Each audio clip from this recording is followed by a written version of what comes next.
Welcome back to Witchfinder's Gaming Vault, and if you saw the end of my last video you'll know that the random selection has brought me back to the Commodore 64, hence why it's on the screen behind me, and the game I'm going to be playing this time around is Rabbit Pie. So let's take a look at the fact file for this game. Rabbit Pie was released in 1985 in European territories. It's published by Illusion Software, developed by Jeff Dawson, and the price I paid for it was £2.45. I don't particularly know why I bought it. I guess it just appealed to me in some way. I've barely played it since I bought it many years ago.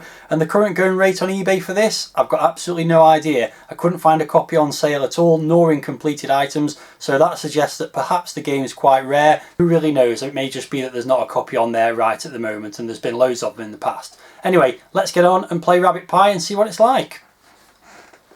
So here you can see the front cover of the game, very nicely done. It's got a very nice logo there with Rabbit Pie, with obviously a pie at the top of the I in the word pie. I've said pie a lot then.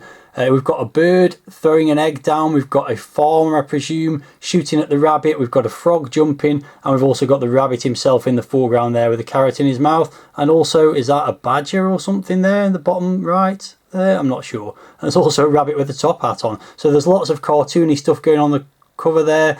Nice artwork all round, very vibrant looking. And at the bottom there you can see it says runs on Commodore 64, which is handy because that's what I'm about to load it on. And it says Illusion at the bottom there, that's the name of the software house.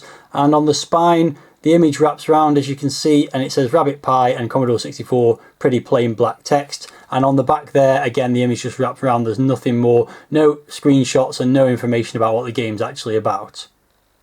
So a very quick look at the tape then before I load it up. Very simple, it's just a white label with Rabbit Pie and Illusion written on it. So let's move on to the inside of the packaging. And firstly you can see that that image from the front cover wraps around, really nice and colourful. Very impressed with the artwork on this one, it's really nicely done. And you can see nothing more really on that section other than some trees, and I'm not really sure what that is. Another rabbit in the woods there with another top hat on, a spray of water. I guess these are all things that happen in the game. So then we flip it around and take a look at the instructions, and again it carries on with a really nice look. You've got on the left here a table, and it says Rabbit Pie, and it's got the ingredients: Roy the rabbit, Jones a farmer, Bernie the blackbird, assorted predators and farming implements. And then it says how not to make rabbit pie. So this is your instructions: avoid all buckshot, dodge any stoats, killer frogs, adders, etc., sidestep all exploding eggs, eat lots of carrots. And also there's a 2-player game. Take any player of your choice, must be ripe though. And then it goes on to explain the game in more detail, and we'll get into that when the game loads. There's no need to go through the instructions in too much detail, but you can see that there's a field, a warren, carrot patch. There's a 2-player game, as it mentions. You can play Rabbit Pie where one player takes Roy the rabbit and the other player takes the farmer and Bernie. I think that was the blackbird. So yeah, so that's interesting. It's got like a competitive 2-player mode. I'm not quite sure I'm going to recreate that in my review, but I'll perhaps give it a go. And then at the bottom there you've got some loading instructions, basic options and things like that. It tells you the number of lives you've got. And finally, just on the edge there, it's got Illusion Software. They were based in the Corn Exchange buildings in Manchester many years ago. From what I can tell, they only released maybe 1 or 2 games. That's based on looking at GameBase 64, so yeah, quite a short-lived software house it would appear.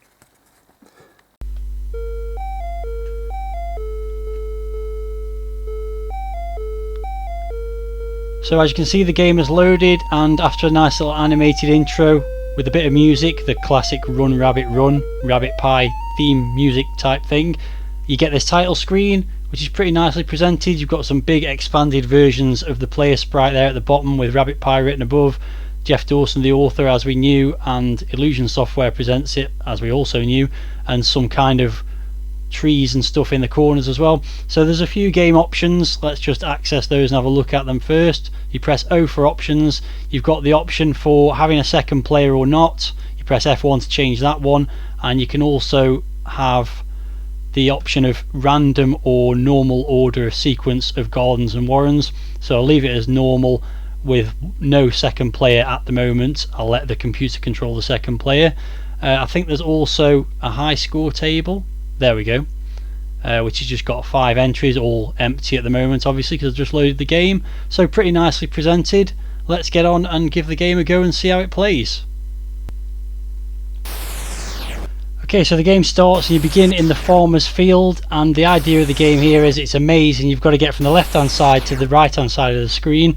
You've also got to see all the baby rabbits, which are the grey things popping out of the top hats, and obviously avoid the farmer, which as you can see is shooting balls, or bullets I should say, in a very Pong style manner where they bounce off the walls and then rebound and go up to the top of the screen. So this is just a timing thing really, because obviously you can see you can only fire one bullet at a time.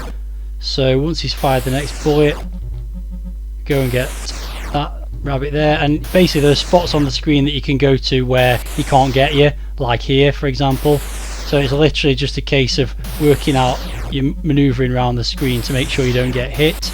Again, up here is safe as well, so here you've just got to make your way down the screen at the right time.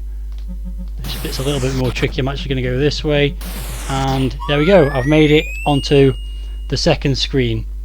And here you've got to make your way through the warren at the bottom of the screen, avoiding the nasties, which I don't know what that thing on the left is there.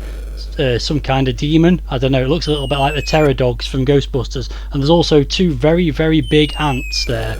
So I'm going to make my way through the warren first, and then when you get through the warren you've got to go collect all the carrots from the carrot patch, or whatever you want to call it, at the top of the screen, and avoid the blackbird who's chucking eggs at you.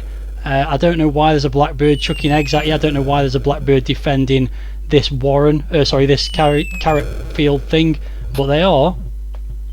So you just got to be careful when you emerge from the warren, because the leftover explosions from the eggs will kill you as well, and it's just a case of avoiding those explosions. Those little water fountain things, which don't look like water fountains, but that's what they say they are in the instructions. They stop the bird from dropping eggs or collecting eggs for a small amount of time. So again, here you just got to sort of time where you go each time to oh, this is going to be dangerous, to pick up the carrots.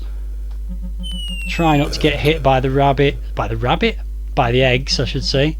I don't know what I'm talking about here, but I'm talking nonsense. So the hardest ones to get I've found are these ones at the top left. For some reason it's just quite difficult. Oh, what happened there? I've run out of time. Wow, that was quick. Okay, well I better move a bit faster then. Yeah, you've got a time limit on this level as well, which seems to be quite tight, probably because I was messing around talking that time. So the main problem you get, to be honest, is sometimes you just get a bit stuck in the maze, because you've not got like a four-way stick, so it's quite tricky sometimes to just get to the right point in the maze and not get caught on the edges of it. I'm just trying to work out, oh, I'm going to get caught here for sure. No, I've actually avoided it. Oh, that's good news. Okay, so now if I get this thing now, oh no, he got me, I missed it. Yeah, there's a bit of pixel perfect precision required in places, like collecting those purple things. Oh, I don't know what I was doing there. That was just ridiculous. Walk straight into whatever that thing is. Oh, I've walked too far down there as well, making a right mess of this. Oh, okay. So that didn't go particularly well. That's not what I was planning before, but I did get my name in the high score table, so you can put whatever message you like in there. I'll just put my name. And as you can see, I'm at the top of the top 5 because all the other scores were 0. You then have to wait a little bit until it moves back onto the title screen, including that little introduction again, which is slightly annoying. I'd like to just be able to skip that. So let's try again and see if I can get a bit better progress on it than I did the first time.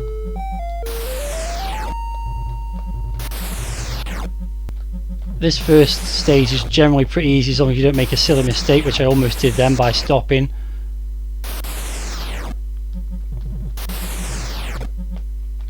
Oh, that's going to be close. Oh, there we go, made it. Okay, so let's try this again and stop messing around making silly mistakes, hopefully. Oh, what did I do straight away? Didn't quite manage to time my movement up there and immediately lost a life. So yeah, it's a bit finicky, you could say.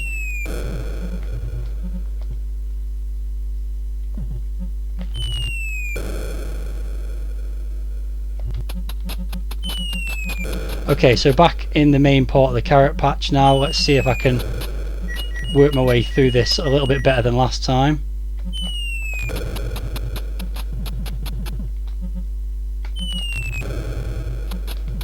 Oh, that's useful because the eggs come back that side, so you have to go all the way back across to get it. So there's no respite here really, because he's always chucking an egg at you from somewhere. Okay, that's going to give me a little bit of time to get up the top now. Got it that time as well, so that's useful. Oh, I really need to get that one though. Oh, this could be dicey. No, I've managed to avoid it. Okay, so let him drop that there, and hopefully I can finish this level off reasonably quickly now. Oh, he's coming back that way. Oh no, that was terrible timing. Oh, what a mess.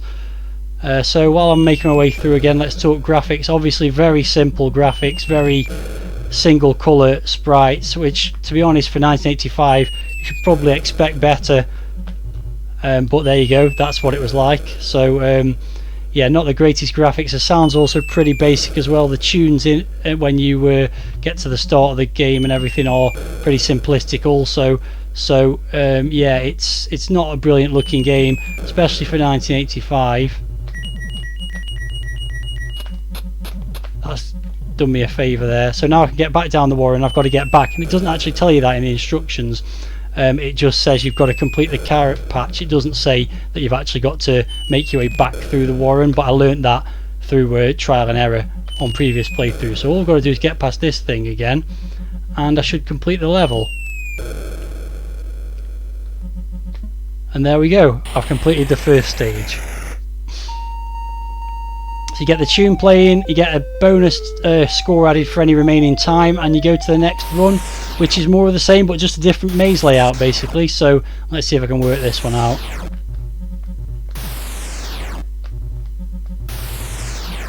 Yeah, as you can see, the farmer can shoot upwards as well, so that takes some working out as well. Oh no, he's got me. Again, just stuck around the corners of the maze. That is the biggest problem with the game, is that you can get stuck quite easily. There we go, managed it that time. Okay, so you get, by the way, 100 points times whatever level you're on for each maze completed for the field. I mean, what are these things here? Are they badgers? Oh, it's got me again. Are they badgers moving backwards and forwards? I'm really not sure. I think they're supposed to be badgers, but this one's a bit trickier because you've got another one coming back across the other way, so you've kind of got to time it with either that one's moving as well. So, seem to have managed it though. What is this thing supposed to be? I've got absolutely no idea. There's some very strange looking animals on this, in this warren, it has to be said. Okay, so I'm now onto the main sort of area again, so I'm just waiting for an opportunity to make my way up safely, which could be now. Yeah, so you can see that the layout of the maze is significantly different, and that's probably going to cause problems. And yet, sure enough, there I am, lost a life. And oh, that was it, that was game over, that was my last life. So got a bit further than the first game, so I guess you could say that was progress, because that's exactly what it was. So what I'm going to do now is change some of the game options when I get the chance to, when the main menu loads back in or presents itself.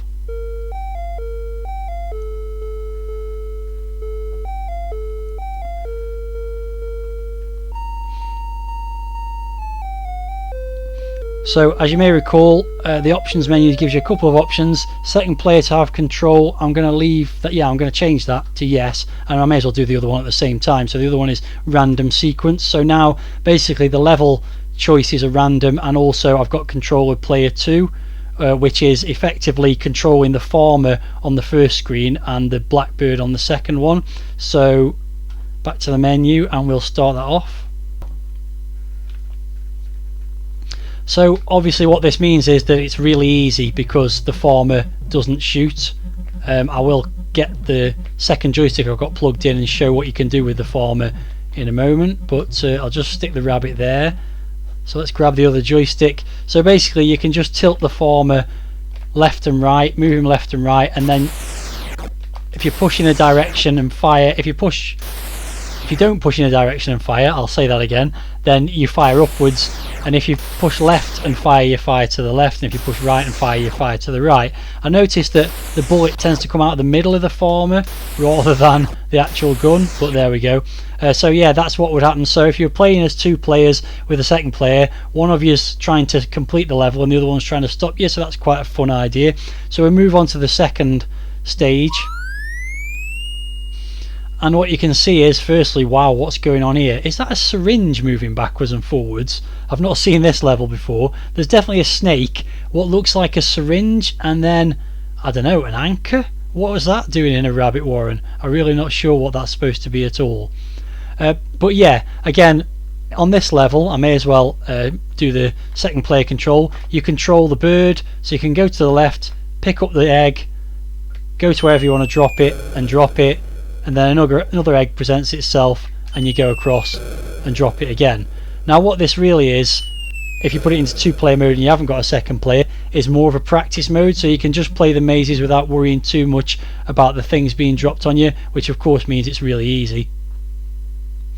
I don't know why there's a syringe there, that's just frankly strange. I'm going to run out of time on this one, I think, now, because I've not got a lot of time left, but it does mean I can literally just run around the maze grabbing all the carrots. Let's try and get the ones in the middle before the time runs out at least.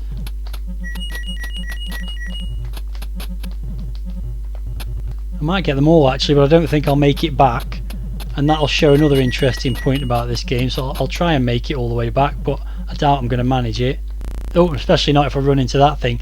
So I've got all the carrots, and what happens if you die before you get back to the warren is it restarts the level with loads of carrots again, so you can get loads more points this way. If you want to play for high score, this is the way to do it. Get all the carrots, kill yourself off, lose 1 life, and then just go again. Obviously you wouldn't want to do that forever, but that's the way to play it if you want to get a ton of points.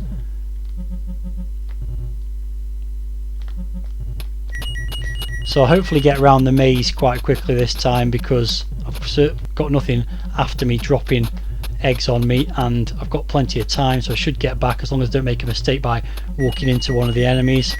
Yeah, those water fountain things, yeah, I don't know why they're water fountains. It's all a bit peculiar. It's, you know, it's not a terrible game. It's a reasonable sort of arcade style high score challenge game, I suppose you could say. Nothing too remarkable about it in any respect.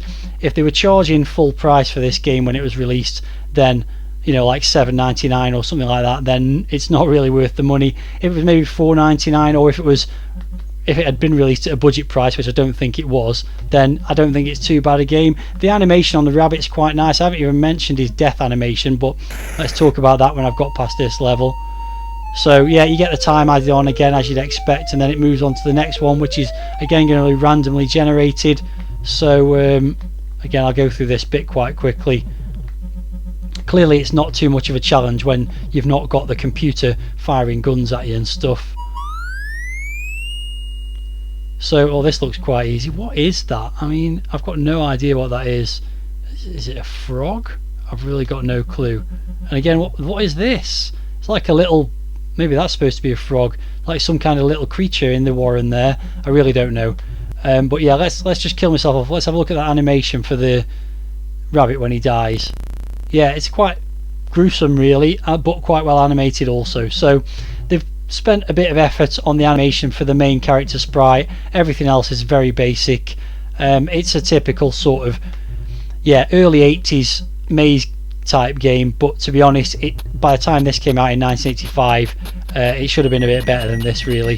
When you think about some of the other games that were coming out at that time, things like Cauldron and Impossible Mission, you know, they were full price games, and definitely, even though they were perhaps frustrating games in some respect, much better games for the money. I don't actually know what this costs, but I'm guessing it probably wasn't a budget title. Maybe it was $4.99 or something like that. If it was any more than that, then you probably wouldn't have really got your money's worth. But it offers a reasonable sort of arcade high score type challenge, and I think I'll just kill things off after this. I'll just complete this one. Oh no, I won't. So I've actually got to go back to the start, so I think I'll just kill myself off, because as I said, it doesn't really offer much of a challenge when you're playing the 2-player mode with only 1 player, but it's good for practicing your moves and all that kind of stuff. There you go, I beat my previous score by 5 points, so let's leave it there. So in terms of whether to keep or sell this game, well, I'm actually going to keep it for the time being. I doubt I'll ever play it again, but I'm interested to know what it's actually worth, so I'm going to keep an eye on eBay searches and things to see what sort of price it goes for, because I've got a feeling this one might be quite rare and might be worth a bit, so I might end up selling it when I see what it might be worth, or I might just keep it forever if I never see a copy come up on eBay, or I'll get rid of it when I've finally had enough of playing Commodore 64 cassette games. That'll never happen. So on that note, that's the end of this review. Hope you enjoyed watching it. If you've got any thoughts about the game, then let me know in the video comments. That's another game review completed then, which means it's now time to pick another game out of this tin, which I'll play next time around. And coming out of the tin this time, will it be another Commodore 64 game? It won't. It's Rambo 3, which is a Japanese Mega Drive game, at least my copy's Japanese. So next time around I'll be playing Rambo 3 on the Mega Drive. Tune in for that when it comes along. Thanks very much for watching this video. See you next time.